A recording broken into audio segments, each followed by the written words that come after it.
Rafayel's Tipsy Invitation. We plan to host a party for our friends at Rafayel's place, but everyone has to cancel due to the sudden heavy snow. The party decor is pointless now, and I end up trapped by the storm in Rafayel's home. Oh my.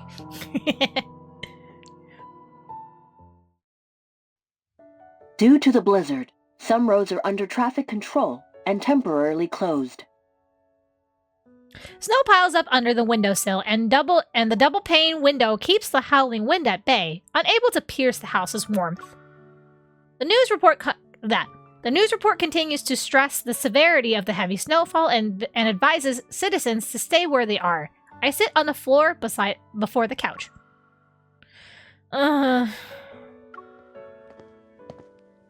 Make sure to sigh a lot, okay?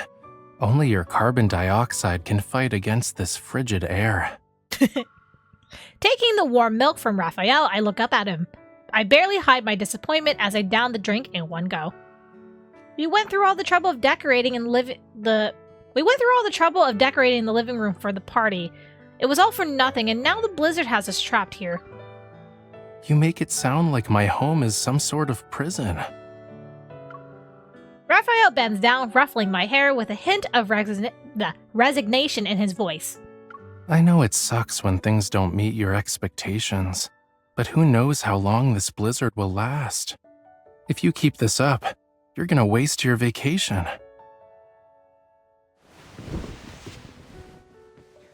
Rafayel sits on the couch, and the sinking cushion pulls my head toward him. Feeling a gentle tug on my hair, I think it's caught in something. But as I reach up to untangle it, my fingers brush against a warmth.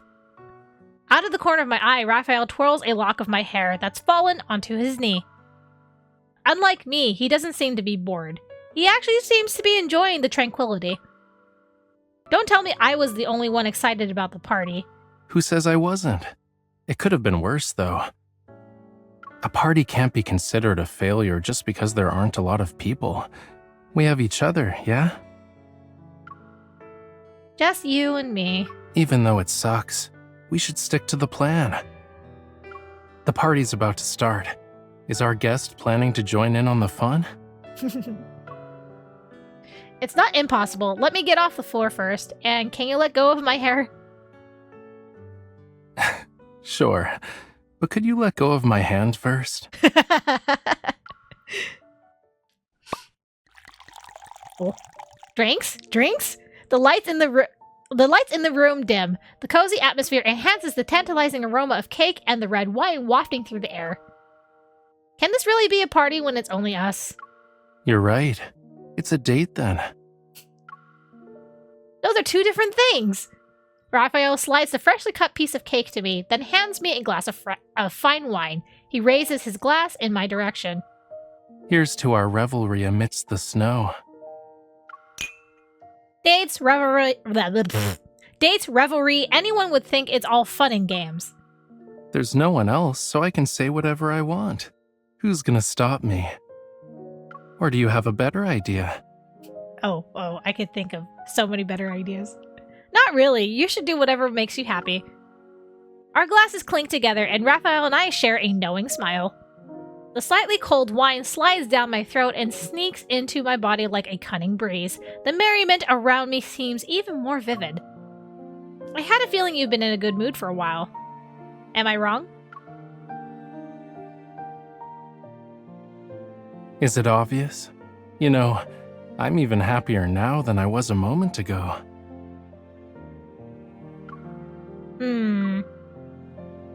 As if to make sure I can feel it, Rafayel props his chin up with one hand and moves his face closer to mine. His smile and mirthful eyes aren't just obvious. They're seemingly tinged with red wine. What is it? Are you feeling it? Or are you drunk? Do you want me to be drunk, sir? The crisp clink of my glass hitting the table draws my attention elsewhere. I see there's still red liquid inside it. I blink. We're not even close to being drunk. You didn't give me milk earlier just so we can drink wine, right? Or maybe it was meant to be eaten with the strawberry cake?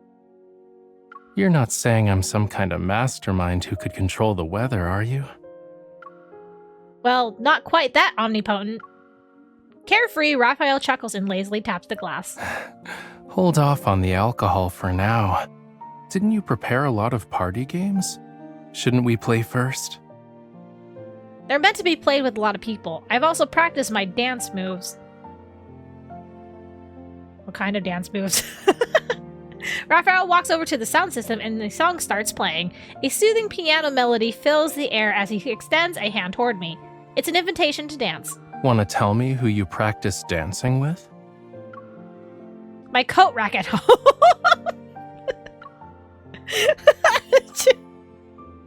Oh my god. Next time you need a practice partner, choose someone you're more in tune with. What, are you saying I'm not in tune with my coat rack? Are you volunteering? Raphael wraps his arm around my waist, moving in time with the song. His gentle touch and the distance between us are perfect. Our breaths, stained in the same sweet red wine, intertwine and seemingly form a thread of intoxication. It connects us, pulls us closer and closer with an irresistible force until the music stops. The room is so quiet that I could hear the snow falling from outside. Is this how you imagined the party would be? I don't know. Well, it's exactly what I had in mind. But you'll probably feel a little queasy after drinking and spinning around, yeah? His hand rests on the small of my back, and his warmth seeps through the fabric of my clothes. I can't tell if it's the heat is because of our dance or because of him. I can only think about the scent of red wine. I can feel his shirt against my body and the slow caresses on the back of my hand. They all seem to overwhelm my senses. I'm feeling a little thirsty.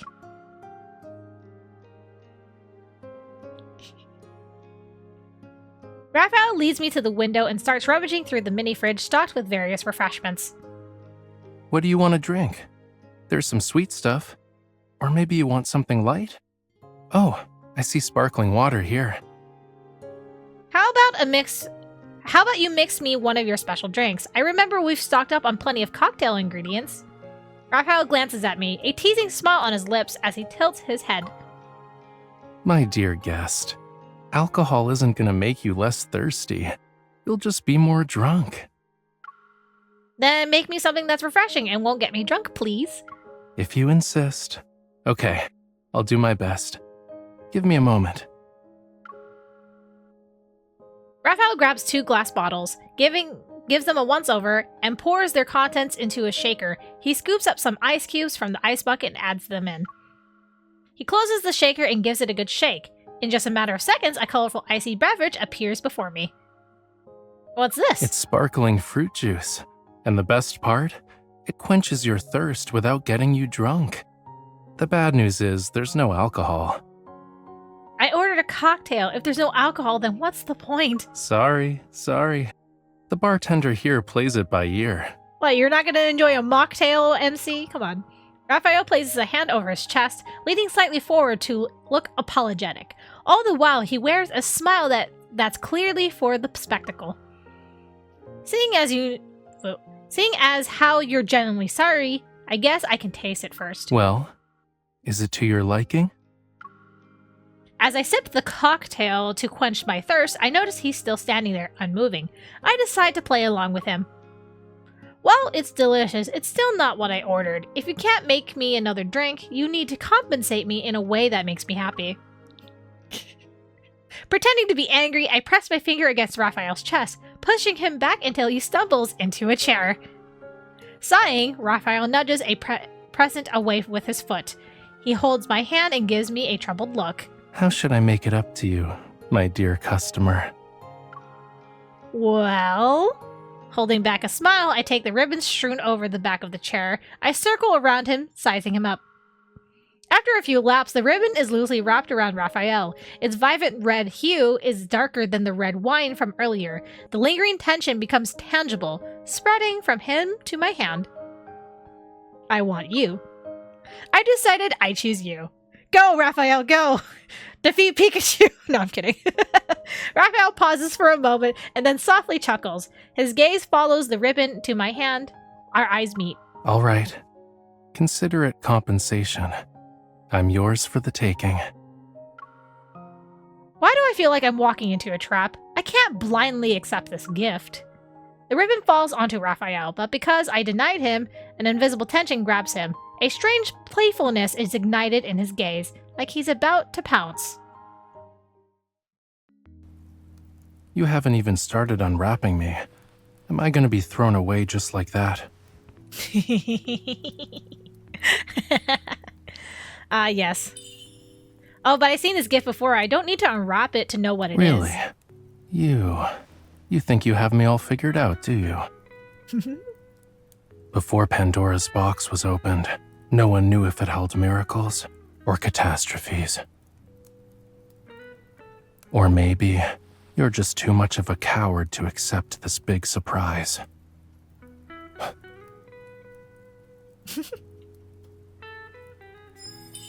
Me.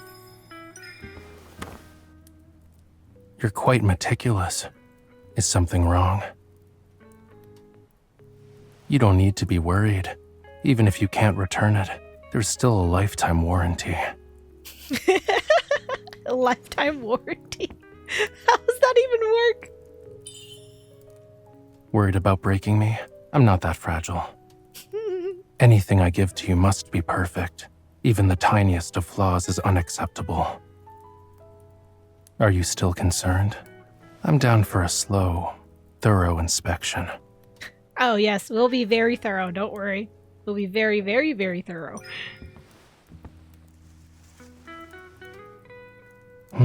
I wonder where that came from.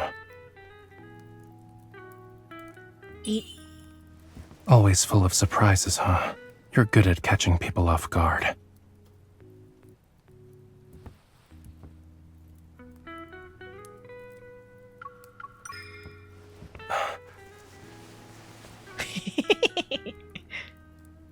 I'm not sure who's suffering more, me or the flower.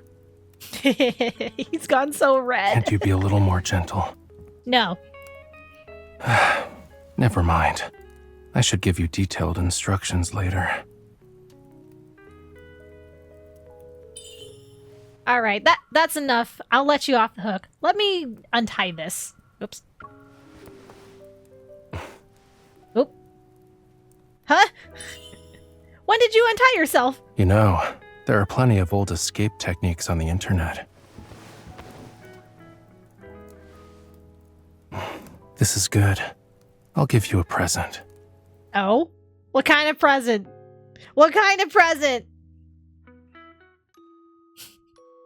Outside, the world has sunk into darkness. Only strips of city light illuminate the night. Meanwhile, twinkling lights weave around Rafayel and me as if outlining a tiny stage. At its center, sparks paint Rafayel's eyes in warm hues. He looks at me. Have you made up your mind? Do you want me? The snow has stopped. The silence hangs heavy, unbroken. A shadow is cast over Rafayel's eyes, and not even a single light can reach them. His expression is rather serious. Speechless, I open my mouth. Why did you stop? I'm curious. Were those your true feelings? Or were you too busy acting? I feel like it was just acting. If I get too into it, would you keep playing along? Sure. Why not? Obey. And what if they were real? Rafayel watches me. He doesn't move or avert his gaze. Then you should say, you enjoy my company, and that I can make you happy.